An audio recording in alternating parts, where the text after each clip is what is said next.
Weewaawo nebaza Mukama Katonda asoboseza gwe nange agenda maaso n'okuba nga okyali wamu naffe ku nsonga eno ekwata ku kitabo eky'ebikolwa eby'abatume kye tutambuliddemu ebbanga kaakano tusobola okugamba lya wiiki nga 4-5 nga tutunulira essuula esooka ey'ekitabo kino.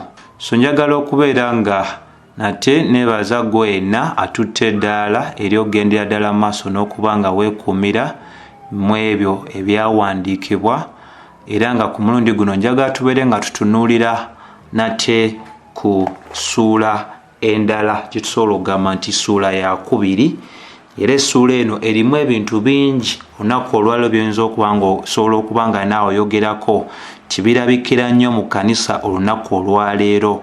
So twagala tutunulire ku nsonga gye tuyita obukulu obwa Pentekoote. Obukulu obwa Pentekoote nti mu luzungu tusobola okugamba the significance of Pentecost, naye mu Luganda tutunuulira nsonga ki enkulu ennyo eri emabega w'ekyo kye tuyita Pentekoote. Jjukira mu binyumo ebya Isirayiri waliwo ebinyumo bya mirundi 7. Ekinyumo ekisooka kye kinyumo eky'okuyitako.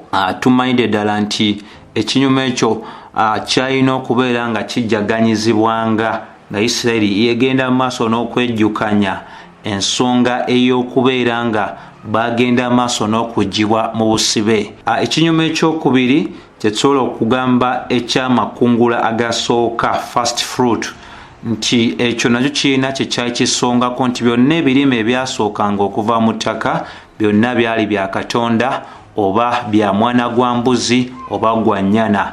Kitegeeza nti ebintu ebyo byonna bya Katonda, era tulaba ng'ekyo nakyo kyagenda mu maaso n'okuba nga kituukirizibwa. Ffenna tumanyidde ddala nti Mukama waffe Yesu Kristo yasookera ddala okuzuukira mu bafu. Ekinyumo ekirala eky'omugaati ogutali mu kizumbulukusa, era tumanyidde nti Mukama waffe Yesu teyaliko kyakunenyezebwa kyonna. Bakolinso 2:5 egamba nti ate amanya kibi, bw'atyo yagenda mu maaso n'okuba ng'afuulibwa ekibi. Ekinyumo ekirala ekikulu kye kinyumo kye tuyita ekya Pentekoote, kye kinyumo ekyokuna, nti ekyo kye kiddirira kye tuyita eky'okuyitako, era waliwo ebirala ebiri awo bye tusobola okwonako ng'okuli ekkondeere n'ekyaweema n'ebisigadde, naye ebinyumo ebirala bye tusobola okugamba nti ebibiri ebisemberayo ddala bigenda kubeerawo mu biro ebya Mukama waffe Yesu Kristo bw'aliba agenda mu maaso n'okuba nga alamula ku nsi kuno emyaka 1000. So kye twagala okutunuulira kye kinyumo ekiddirira eky'okuyitako. Eky'okuyitako ekyo kijjukiza Isirayiri biki Katonda bye yagikolera ng'agiggya mu nsi eya Misiri, era ekinyumo ekyo ekiddirira si kirala, kye kinyumo ekyo kye tuyita ekya Pentekoote. Pentekoote, era Pentekoote kitegeeza oluvannyuma olw'ennaku 50. So baajaganyanga ekinyumo kino oluvannyuma lw'emyaka 50. So twagala tutunulire okuva ddala ku lunyiriri olusookera ddala paka ku lunyiriri olw'14. So ennyiriri zino mpanvu, era nga nja kusaba obeere nga ofaayo nnyo nnyini ddala. Owamu nnyinza okukozesa oluzungu weneesanga nti nemereddwa okugyera ddala ensonga ate ngezeeko okuvunula ne mu Luganda. So bw'oba otunuulidde essuula ey'okubiri olunyiriri lugamba nti awo olunaku olwa Pentekoote bwe lwatuuka bonna baali wamu mu kifo kimu. Tujjukire ekifo kino si kirala. Ekifo kino kye kifo kiri ekyawaggulu, ekifo ekyabanga eky'okukoleramu essaala n'okwekkaanya ebyawandiikibwa. Bonna baali kimu mu ndowooza, mu kusalawo ensonga lwaki beekuumire awo, nga Mukama waffe bwe yabagambye nti Omwoyo Omutukuvu ajja kubeera ng'aweebwa, naye mugende mwekuumire mu kifo kiri. So bo bonna ne basalawo okubeera nga babeera mu kifo kimu, be bantu 12 okuli abatume 12 okwo nga kwotadde n'abo abantu 72 Mukama waffe be yali alonze, okwo ng'ate era kwotadde n'abakyala abatambulanga ne Mukama waffe Yesu Kristo. Katugenda okuyingira mu ssuula eno ey'okubiri tulina okuba nga tukkiriziganya nti ensonga eri eya Matiya twali twamala dda okuba nga tugyekkanyiza ddala twetwogerera kaakati olunaku olwa Pentekoote lugenda okujja nga Matiya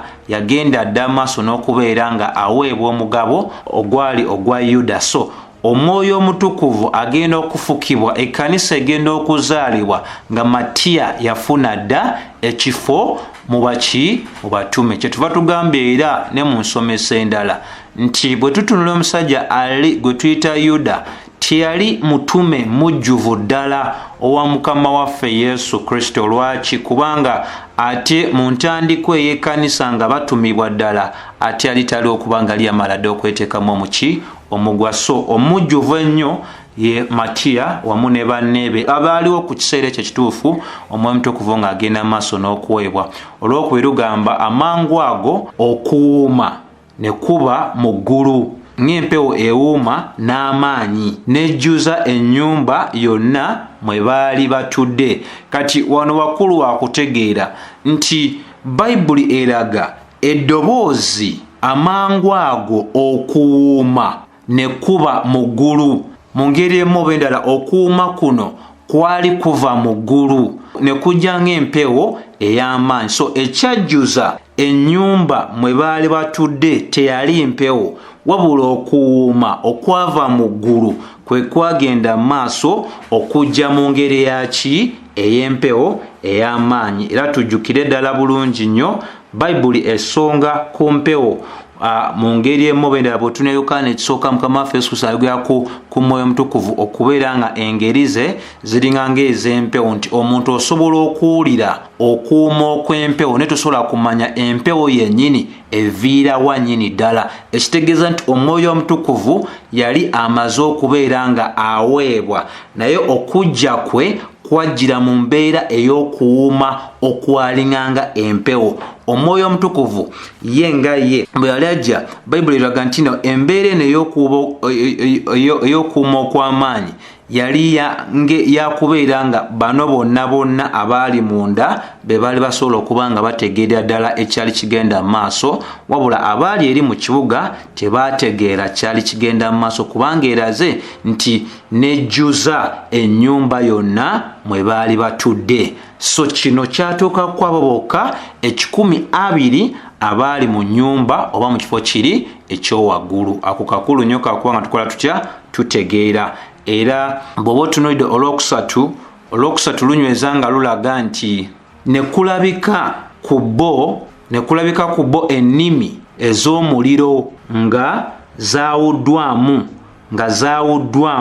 buli lulimi ne lutuula ku muntu. Ako kakulu kakutegeera nti ekyalabikira ku bantu bano Luka awandiika olw'Omwoyo Omutukuvu awandiika ng'agamba nti waliwo ekyalabikira ku bantu bano nga ennimi ez'omuliro. Jjukira omuliro gukiikirira okubeerawo okwa Katonda, ekitegeeza ti guno gwali mulimo gwa Katonda. Katonda yali asiimye okutuukiriza ebyo byonna byali Mukama waffe Yesu Kristo byali ayogeddeko mu ssuula esooka ti abantu bano baali bakujjuzibwa n'Omwoyo Omutukuvu olwo balyoke babeere abajulirwa be kutandika yala mu Yerusaalemi, mu Buyudaaya, mu Samaliya wamu ne mawanga gonna. So mu ssuula esooka Mukama waffe Yesu Kristo asuubiza abateekateeka, wabula ate mu ssuula ey'okubiri ekyo ekyali kibasuubiziddwa kibaweebwa era batumibwa. Era Bayibuli eraga nti ekyalabikira ku bo z'ennimi ezaali ez'omuliro nga zaawuddwamu buli lulimi ne lutuula ku muntu. Ako kakulu nnyo kakubeera nga kategeereka. Bwe twogera ku nnimi zino Bayibuli zeeyogerako mu bufunze Oluzungu egamba divided tongues.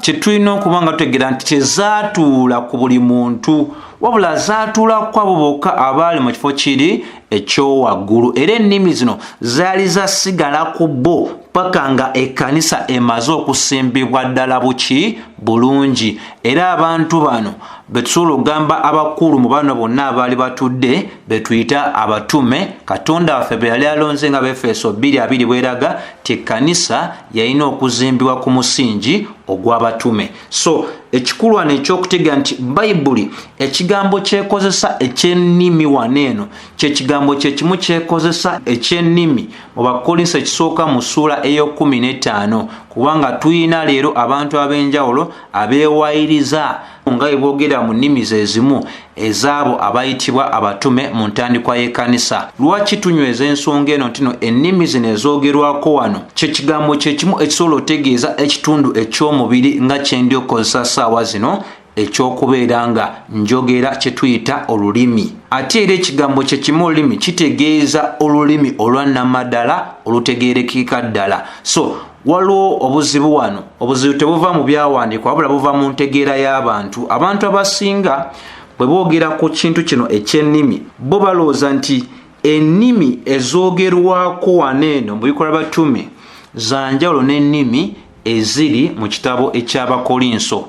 Naye gwena muganda wange awuliza kikulu nnyo okuba ng'otegeera nti bagenda okuwandiika ekitabo kya Bikolwa b'Abatume. Bakolinso yali yawandiikibwa dda emyaka 5 ku 6 nga gyayitawo dda nga yawandiikibwa dda. Kuba tumanyi nti Bakolinso awandiikibwa mu mwaka ogwa 5 ate Bikolwa by'Abatume awandiikibwa mu mwaka ogwa 62 ku 64 nga Mukama waffe Yesu Kristo amaze okuba ng'azuukira. So kitegeeza tewaliwo Luka kyeyawandiika nga kiwakanya ebyo Pawulo bye yali awandiise. N'ekirala Luka yawandiika wansi ng'awandiikira wansi ow'obutume obw'omusajja ayitibwa Pawulo. So Bayibuli etulaga mu Lwokuna nti bonna ne bajjula Omwoyo Omutukuvu. Bonna baliwa abaali mu kifo kiri ekyowaggulu bonna ne bajjuzibwa Omwoyo Omutukuvu. Jjukira kino kikulu kya kubanga tutegeerera ddala bulungi nti tubatizibwa mu mubiri gwa Kristo omulundi gumu olunaku lwe tugamba nti ndokose. Bakolinso ekisooka 12:13 eraga titwabatizibwa omulundi gumu nga tuteekebwa mu mubiri gwa Mukama waffe Yesu Kristo. Wabula okujjuzibwa kuno kwaffe ffenna abagamba nti tuli baki? Tuli Bakristaayo, nti tetusobola kukola mulimo gwa Katonda nga tugukola okuyita mu maanyi gaffe. Yensonga lwaki bw'oba weetegereza ebyawandiikibwa bisonga ku nsonga eno ey'okujjuzibwa nti egenda mu maaso mu bulamu obw'Omukristaayo. Bajjuzibwa amaanyi okubanga bakola omulimo guno ogwali gubayitiddwa okubeera nga bakola batya? Nga bakolera ddala. So Bayibuli egamba nti bonna ne bajjuzibwa ne bajjula Omwoyo Omutukuvu ne bataanuula okwogera ennimi endala. Eno y'Oluganda ekosa ne bataanuula, ndowooza enzivuunula ennungi yaligambye ne batandika okwogera ennimi endala ng'Omwoyo Omutukuvu bwe yabawa okuzoogera. Kati kanako kakulu kakuba nga tutegeera nti bwe twogera ku kintu kino ekyokuba nti bajjula Omwoyo Omutukuvu, ssebo n'ennyabo agenda mu maaso n'okuba nga owuliriza, akantu k'oteena kubeera nga osubwa okutegeera abasinga ke bagenze mu maaso n'okusobezebwako okuba nga tebategeerera ddala nti bano owataali kujjula Mwoyo Mutukuvu baali tebalina busobozi bwogera mu nnimi ndala, wabula obusobozi babufuna obw'okwogera mu nnimi endala olw'Omwoyo Omutukuvu eyali abaweereddwa. Era Bayibuli eraga nti ne batandika okwogera mu nnimi endala ezitaali zaabwe wabula ezaali engwira, ate ne bazoogera mu bugwira bwazo mu ngeri eri eyannamaddala, ne bazoogera mu butuufu bwazo ng'Omwoyo Omutukuvu bwe yabasobozesa. Entandikwa y'ekkanisa yali esaba oba yali yeetaagisa engeri bweti ekuba nti ebaawo. Kino toyina kisuubira kubeera nga kibeera kya buli kanaku oba nga kirabisibwa mu kanisa, wabula entandikwa ey'ekkanisa bw'atyo Katonda bwe yasalawo kibeere bwe kityo ekkanisa ng'ekola ki? Ng'etandika mu kubeera nti bano bwe yali agenda okukozesa okuteeka omusingi ogw'ekkanisa baweebwa obusobozi okubeera nga batuuka ku bantu ab'enjawulo n'obusobozi obw'enjawulo bw'okuba nga boogera mu nnimi ezaali engwira ku bo. Jjukira nga bwe tulaze ne mu masomo amalala nti kino Katonda yakikola nga akabonero ak'okubeera nti yali alamula Isirayiri olw'obutakkiriza bwabwe obw'ensonga ez'enjawulo zali yayogera edda nga ffenna bwe tumanyi mu Isaaya 28 ne Isaaya 29 ne Isaaya 3 Bayibuli etulaga nti yali yabasuubiza dda olw'obujeemu bwabwe yali agenda basindika mu nsi engwira bawulire abantu Abasiriya nga boogera mu nnimi zaabwe bano Bannayisirayiri bazuulire mu mbeera ey'okubeera nga omuntu eyali ayogera ebintu ebitakwatagana. So akabonero ako akaali kasuubizibwa Katonda waffe amala n'akatuukiriza mu kiseera kino ekya Pentekoote, era abo bonna abaali bamanyi nti obunabbi bwali bwayogerwa dda Isaaya baali bategeera dda nti Katonda kyali yasuubiza yali agenze mu maaso n'okituukiriza. Ate n'ekirala kye tugwanda okuba nga tutegeera akabonero kano ak'ennimi kaali kategeeza nti mu kuba nti ennimi zino zaali za njawulo enjiri yalina okutuuka ku bantu ab'enjawulo, kubanga ku Bikkulirwa essuula ey'okutaano olunyiri lw'omwenda lutulaga nti Mukama waffe Yesu Kristo agulidde kitaffe abantu olw'omusaayi gwe okuva mu nnimi ez'enjawulo, mu mawanga ag'enjawulo, mu buwangwa obw'enjawulo, mu bantu ab'enjawulo. So abalonde ba Katonda yonna gye basaasaanira enjiri erina okuba nga ebatuukako okuyita mu nnimi zaabwe mu ntandikwa ey'ekkanisa. Kati ku mulundi guno tusobola okugamba nti engeri eno lwaki tusobola okugamba nti si yakusuubirwa kubeera nga ebeera nga bwe yali luli, olw'okuba nti entandikwa ey'ekkanisa n'omulundi ogwasookera ddala Omwoyo Omutukuvu okufukibwa ku bantu bonna yalina okujja mu ngeri eno gye yajjamu ey'enjawulo. Gwe weebuuze mu birabo byonna eby'omwoyo lwaki Katonda yalondako ekirabo kimu kyokka eky'okwogera mu nnimi okubanga kye kirabisibwa ku ntandikwa y'ekkanisa, ate alonda ekirabo eky'ennimi ekikiikirira nti enjiri yakutuuka ku bantu bonna mu nnimi ez'enjawulo. Kakulu nnyako kakuba nga tukola tutya nga tutegeerera ddala bulungi. N'ensonga gye tunnyonnyodde endala enkulu ey'okutegeera nti zino zaali nnimi ezannamaddala. Ennimi nga bwe ndi okwogera Oluganda ng'olutegeera, si bino bye tuulya mu kkanisa olunaku olwaleero. Ono agamba saakulaba, tolina agamba saakulaba, ono agamba roboti, oli ayogera naye ekigambo kirala, abala simanyi mama, abala dadada, ebintu eby'engeri ng'eyo. Era ababisomesa leo batugamba ti newankubadde tobitegeera gwe genda mu maaso n'okwogera. Omulabe agezaako okuziiza ng'akugamba byogera tebina makulu, n'ate mu nsi y'omwoyo oyogera ebintu eby'enjawulo ennyo, si bwe kyali. Waneno mu ntandikwa y'ekkanisa Bayibuli eraga nti ennimi mu Bayibuli nnimi za ddala ezitegereka. Byonna olunaku olwo bye tulaba mu kkanisa bya bantu kubeera nga beewaayiriza okwefuula kye bakola kye batali, ne bagenda mu maaso n'okuba nga bawuddiisa abo abatagenda mu maaso n'okuba nga beggulira eri ebyakola bitya ebyawandiikibwa. Era Bayibuli egenda mu maaso n'enywereza ddala okutulagira ddala nti zino zaali nnimi za ddala, era abaali bakuŋŋaanye okuva mu mawanga ag'enjawulo abajjanga mu Yerusaalemi okujaganya ekijjulo oba ekinyumu eky'okuyitako, bo bonna Bayibuli etulaga nti batandika okwewuunya. Tunuulira kino olwokutaano lugenda maaso ne lunyweza nga lulaga nti waaliwo mu Yerusaalemi Abayudaaya nga batudde, abantu abeegendereza abava mu buli ggwanga ery'abantu wansi w'eggulu. Kati kano kakulu kakutegeera ekyetuuka ku lunaku olwo. Simanyi Katonda mu bukulu bwe yamanyi engeri gye yakikolamu. Enkumulitwe y'abantu abaali waneeno, abantu bano tebaali balala. Abantu bano baali Bayudaaya abaali basaasaanidde mu mawanga ag'enjawulo aga buli muntu yenna asobola okubeera ng'ali wansi w'eggulu.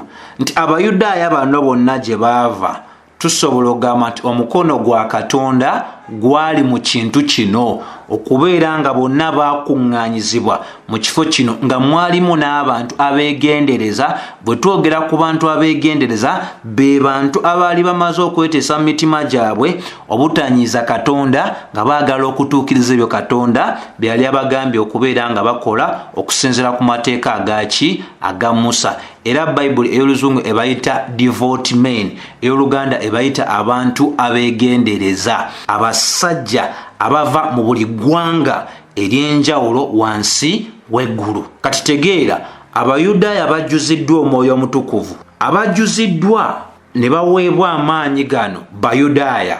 Abajjudde mu Yerusaalemi si balala Bayudaaya. Tusobola okugamba n'abaaliko Abafirika naye ne bakyusa ne bakkiriza mu nzikiriza ey'Ekiyudaaya, nabo babafuuka bufuusi baki Bayudaaya, naye nga baali bava mu buli ggwanga ery'abantu wansi w'eggulu. Ako tolina kubeera ng'okeerabira. Olw'omukaaga lugamba nti okuwuuma okwo bwe kwabaawo ekibiina ne kikuŋŋaana ne kisamaalirira, kubanga baawulira buli muntu nga boogera mu lulimi lwabwe. Kati muganda wange wano we tugendera ddala maaso ne tugamba nti ani ali emabega w'okubuzaabuza ekkanisa? Kubanga bino ebyawandiikibwa bibaddewo emyaka mingi ne tukyalina okubuzaabuzibwa kwe kumu. Bano abantu abali wano abali okwatula nga bwe baatula mu Lwomukaaga tebeeteesa bweteesi nti newankubadde abatume abaali boogera ennimi zino zaalingwira gye bali, naye ennimi zino tezaalingwira eri abawulize b'ebyo bye baali boogera. Nti abakakasa nti abatume kye baali boogera kyali kya nnamaddala si batume. Abakakasa nti abatume kye baali boogera kyali kya ddala beebo abaabawulira. Bayibuli egamba nti okuuma okwo bwe kwabaawo ekibiina ne kikuŋŋaana ne kisamaalirira, kubanga baawulira buli muntu nga boogera mu lulimi lwabwe.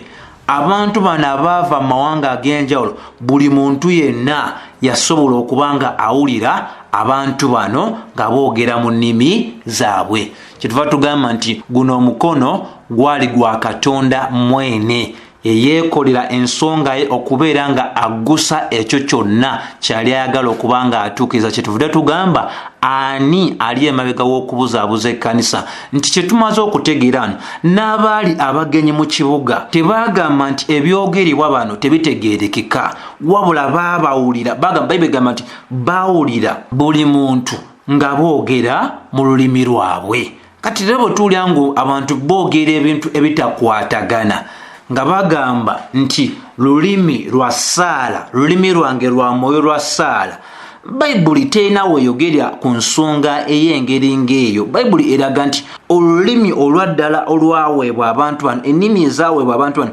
zaali za nnamaddala nga zitegeerekeka. So kyonna ky'owulira olunaku olwaleero singa kiba nga kiyitira ku ebyo bye tuyina mu byawandiikibwa, ogambibwa okuyita mu Bakolinso ekisooka 4:6 titogwanidde kuyimusa muntu yenna waggulu w'ebyo ebyawandiikibwa. Naye olunaku olwaleero ekitugaanibwa okuba nga tukola ate abantu kye bakola, tugendera ddala mu maaso n'okuba nga tuyimusa abantu waggulu w'ebyo ebyawandiikibwa. Nti oli ne bw'aba ayogedde ebintu ebitategeerekeka, bangi bagenda kuba ku luuyi lwe nga bagamba byayogera bisobola okuba nga tebitegeerekeka mu ffe, naye mu nsi ey'omwoyo akola amakulu mangi nnyo.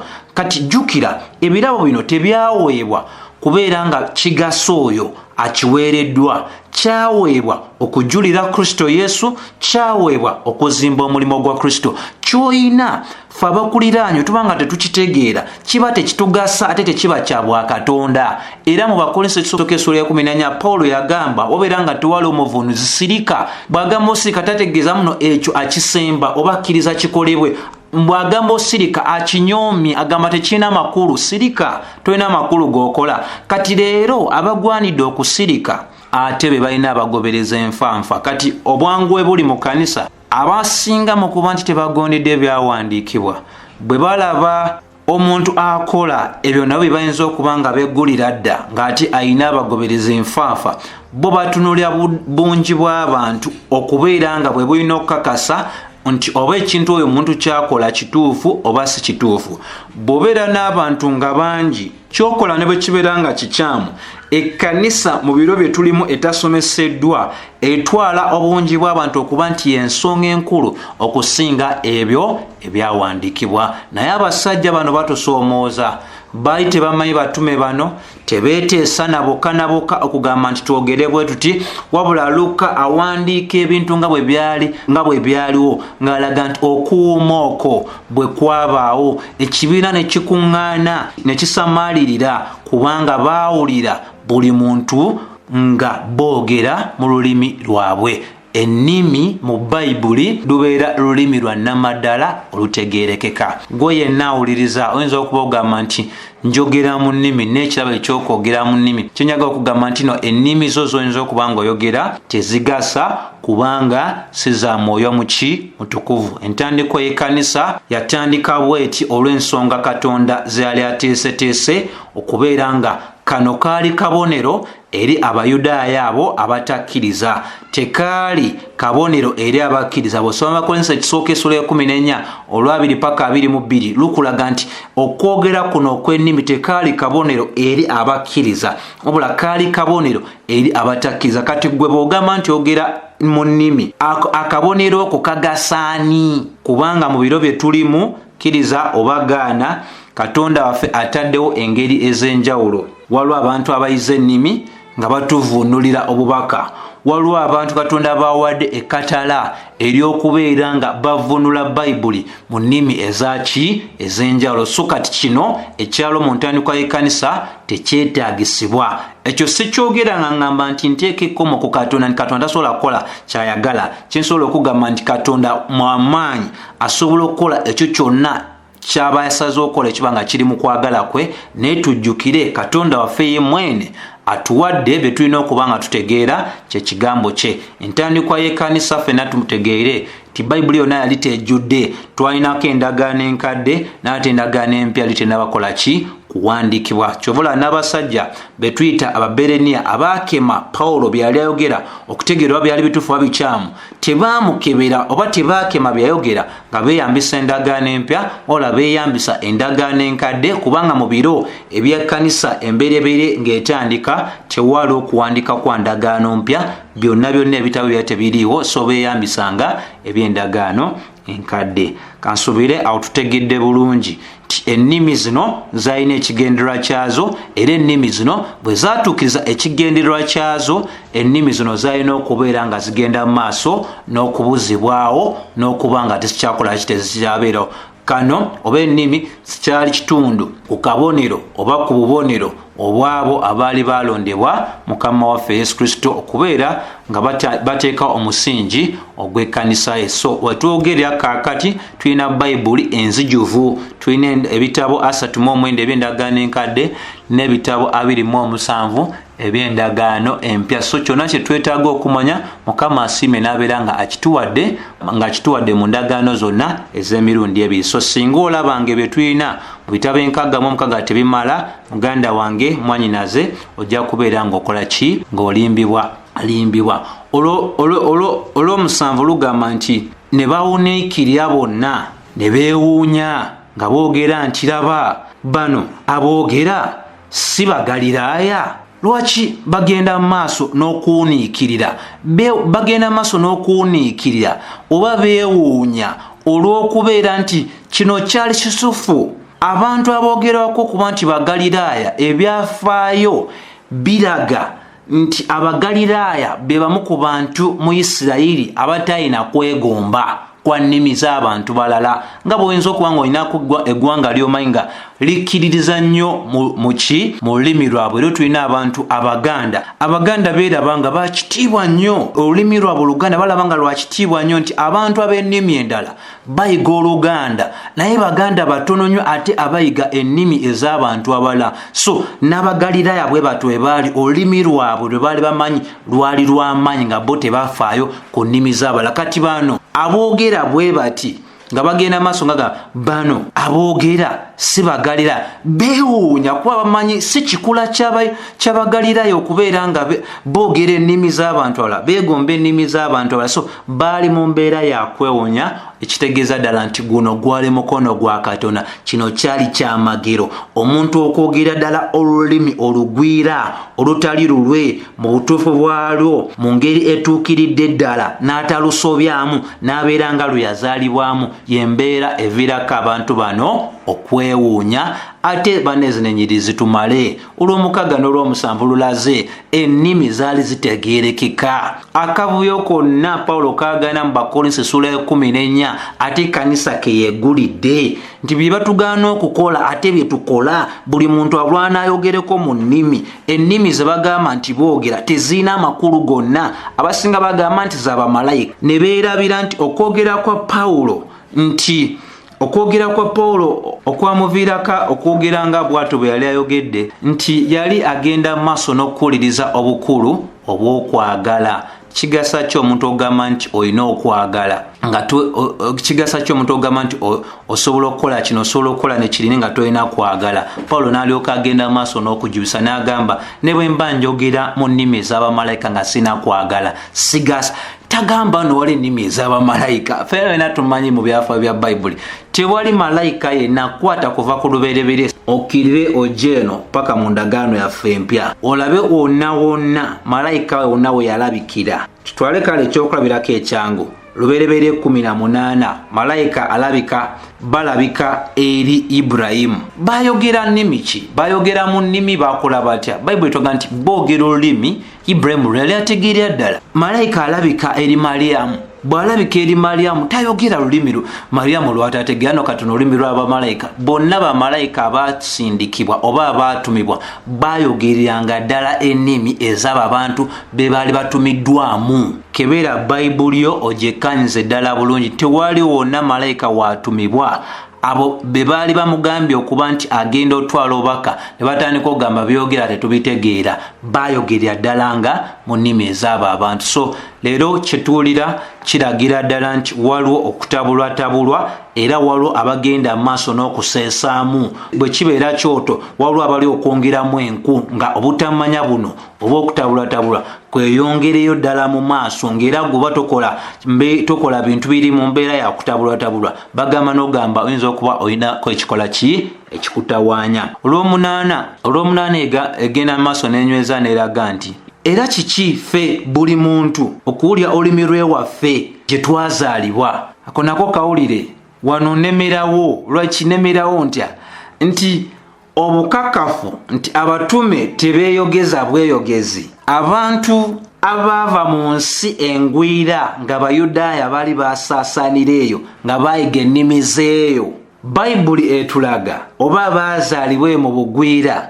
bo bennyini bagamba era kikiffe buli muntu okuwulira olulimi lwaffe gye twazaalibwa kyoyogera kyonna kyoyita ennimi bwe kiba tekitegeerekeka nga tekisobola kuwandiikibwa wansi tekisobola kubeera nga kinnyonnyolwa nga tekisiina ntandikwa na nkomerero kubanga olulimi lwonna luwandiikibwa omuntu amanya ebigambo oba ennyukuta ez'enjawulo omuntu z'alina okumanya nga bwe tumanyi nti mu alphabet tumanyi ey'oluzungu gye tukozesa ffenna eyina ennyukuta 26 nti mwezi ennyukuta 26 mwe tujja byonna bye twogera era ne baba Babbulaniya eyaabwe erina ennyukuta 22 era bo ze beeyambisa okubeera nga bakola okwogera konna kati gwe nange aboogera Oluganda n'Oluzungu ati tumanyidde ddala nti 26 ze tweyambisa kati bwanga abyoyogera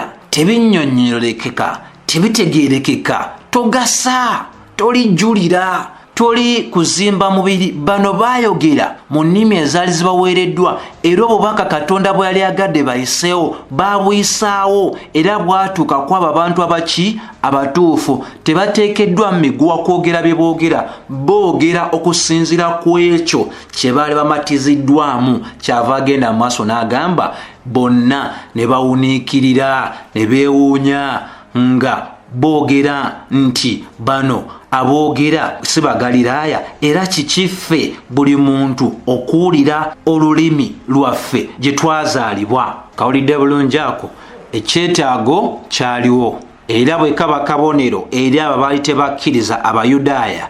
Mukama nga bwali omwesigwa nga bwali ow'amazima obubaka bwe yayagala abantu bano funa baabufuna. Y'ensonga bw'onaatambulamu nange ojja kisuula mu maaso nti obubaka buno okumanya bwatuukirira ddala bulungi.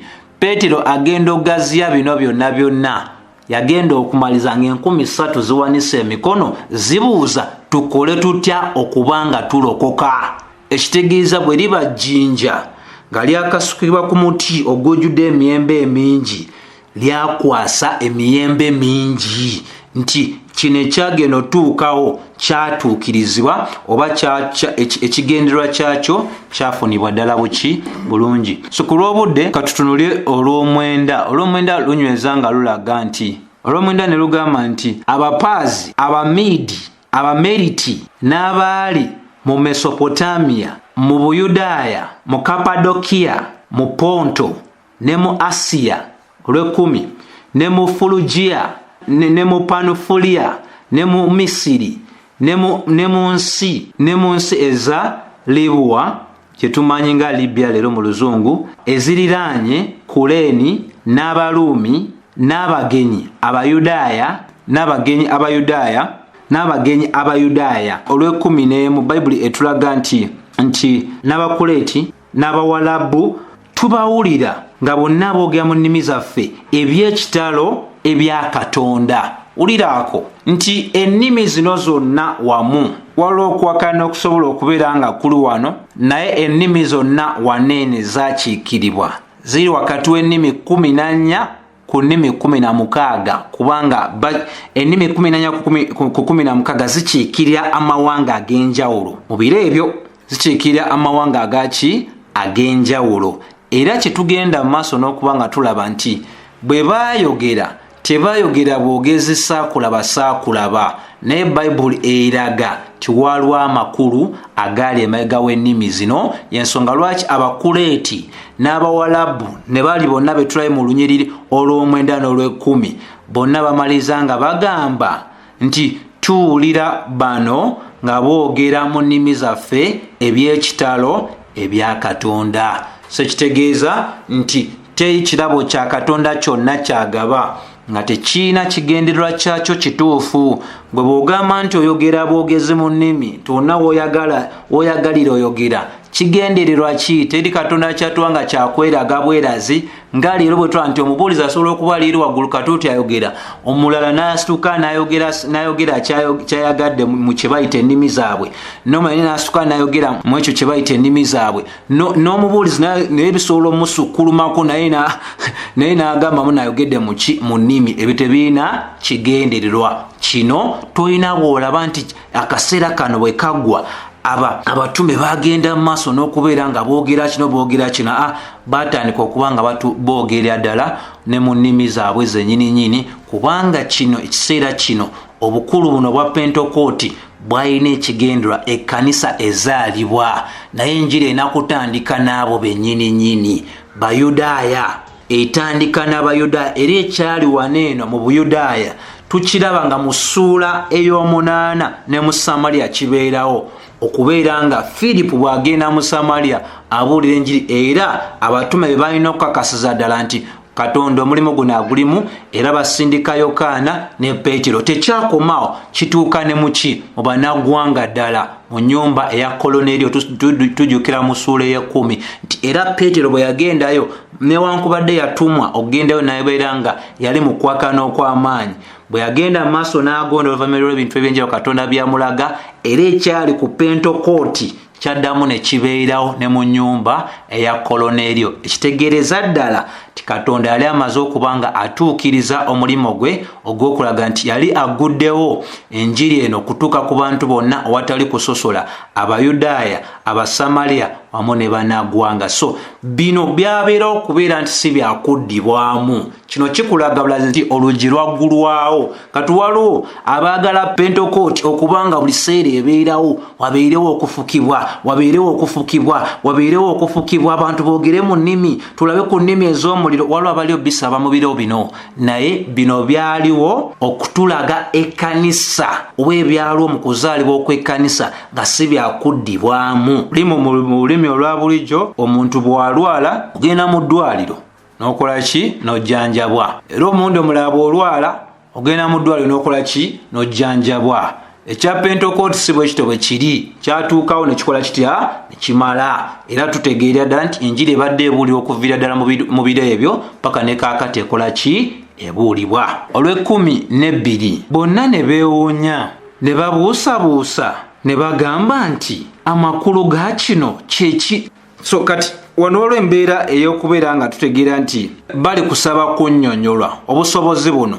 Kiki ekividdeko obusobozi buno? Kino kitegeeza ki?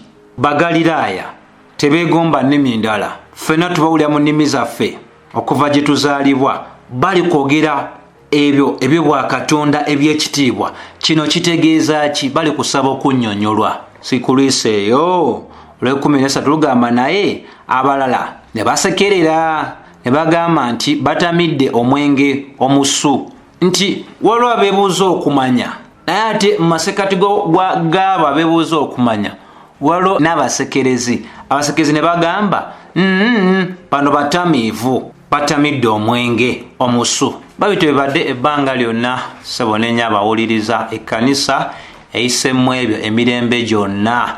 Waliwo abaagala okumanya, waliwo n'abaki? N'abasekerezi. Era nsobola okukakasa nti kino tekirina kwewuunyisa nga enjiri waliwo abagisekerera ate waliwo n'abagamba nti bannayo njagala kunnyonnyoka bintu bino.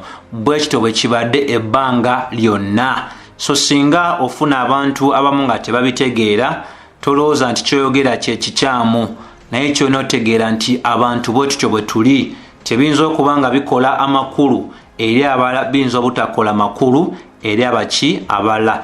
Era okwanukula kwa Peetero tekwali kwanukula okwabo abayagala okutegeezebwa, wabula okwanukula kwa Peetero kwali kwa kubeera nga kwa kutereeza abo abaali bagenze maaso okuvumaganya omulimo gwa Katonda nga bagenda maaso n'okuba nga bagamba gano gaali maanyi ga mwenge omusu. So Peetero ayimuka mu Lw'e14 ng'agamba nti naye Peetero bwe yayimirira ne bali 11. Akakulu kategeera, naye Peetero bwe yayimirira, nga bwe yayimirira luli nga agamba nti ekifo kya Yuda kirina okujjuzibwa. Katonda bw'atyo bwe yasiima, era tulaba nga essuula ezisookera ddala 12 zonna omuntu asinga okuba nga watutumu si mulala ye Peetero. Era tumanyidde nti okuva ku ssuula ey'e13 Peetero taddamu kubanga awulibwa, kati ate omuntu asinga okuba nga atwala enkasi okuba mu mikono gye ye Pawulo. Okuva mu ssuula y'e13 paka mu ssuula eya28 Peetero alabikako katono. Mu ssuula y'e15 nga bateesa ku nsonga ey'abannagwanga oba bali bagwanira okubeera nga bakomolwa oba nga tebakomolwa, naye erinnya eryasinga okuba nga lirabika erya Sawulo, muvannyuma ennyo agenda maaso n'okuba nga ayitibwa Pawulo. So wano we twogerera Peetero, zino essuula ezisooka zize. Tobuuza lwaki si Matayo, tobuuza lwaki si Yakobo, tobuuza lwaki si Yokaana, tobuuza lwaki sooli nedda. Bw'atyo Katonda bwe yateesa. Tekitegeeza nti no bali abala baali tebakola, baali bakola, naye Katonda yateesa okubeera nga Peetero abeera omukulu oba omukulembeze oba asooka mu booluganda abangi mu kuba nti abakiikirira, naye nga ne baali bagendera ddala mu maaso n'okukola. So okusirisa kw'amannya gaabwe tekulina kulowooza gwekaweka ti Peetero ne Pawulo be bagenda mu maaso n'okukola, n'abala baakola era baasaasaanya mu bitundu ebyenjawulo nga Katonda bwe yali abawadde obuweereza bwabwe.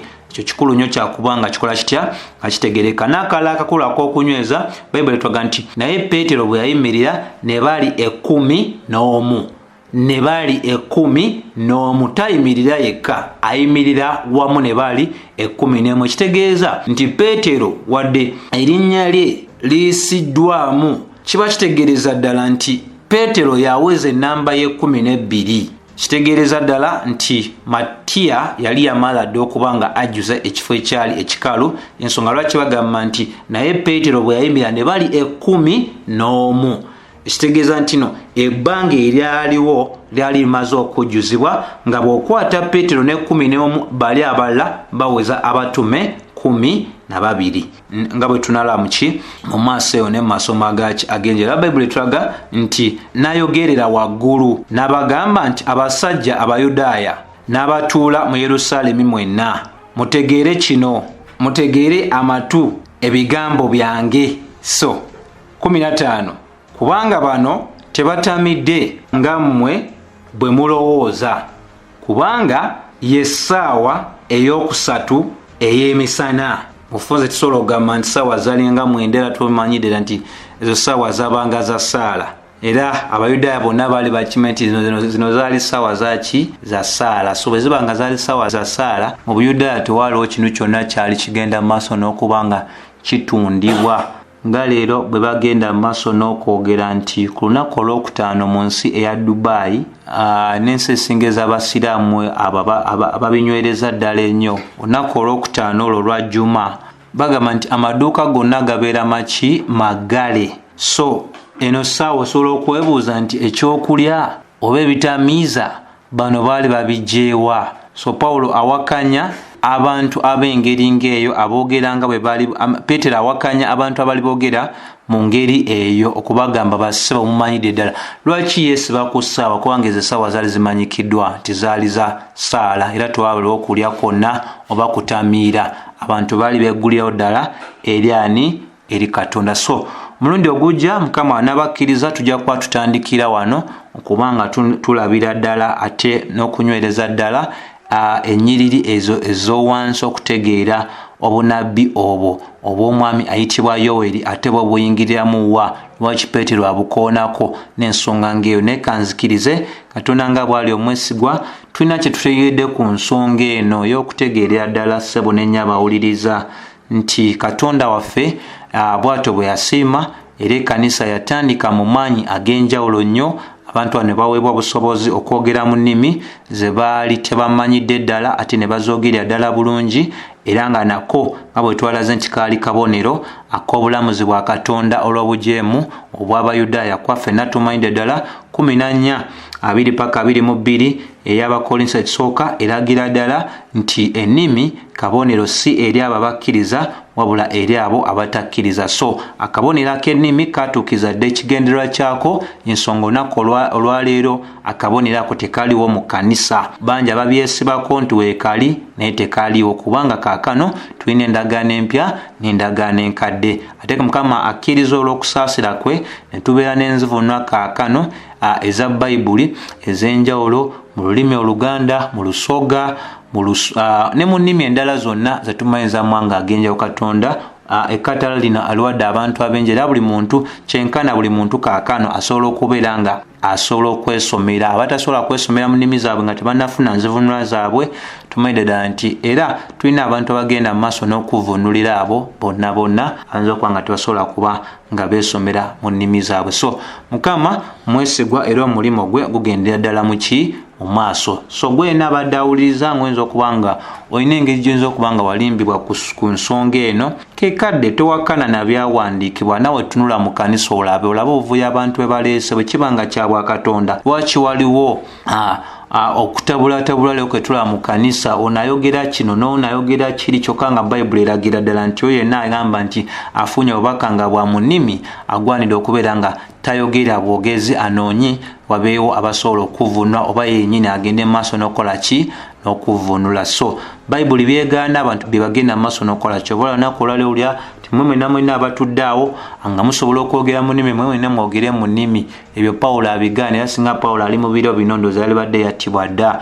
Lwaki? Kubanga byonna byagaana olw'Omwoyo Omutukuvu ate kati abantu bebakolera ddala. Okutabulwatabulwa kuno kujjudde amakanisa ag'enjawulo naye muli abakyala n'abaami abavubuka mu ddaala ery'abawala n'ery'abalenzi nga bonna balina omuliro ogw'obutamanya nga beggulidde ebintu bino era tebasalikako. Bw'omugamba ekyo kikyamu, sooka otuule owulirize Bayibuli egamba etya, kubuulira nti Mukama waki omusibiramu mu bokisi, Mukama asobola okukola nga bw'aba ayagadde. Ne Mukama yennyini gwe twogerako ffe ffenna tumanyiddde ddala mu Zabbuli ya 89:34 Mukama yennyini yayoga n'agamba agulumiza ekigambo kye waggulu w'erinnya lye. So Mukama tasobola kubanga akyukira ekigambo kye obutakituukiriza. So sobola kubanga nsukako wano wabula eri gwena akyagala okumanya amazima nkugamba nti nyiikira okugoberera ebitundu eby'enjawulo ojja kubaako by'otegeera. Kisa kya Mukama waffe Yesu Kristo nsaba kibeere erimu mwenna abadde bawuliriza.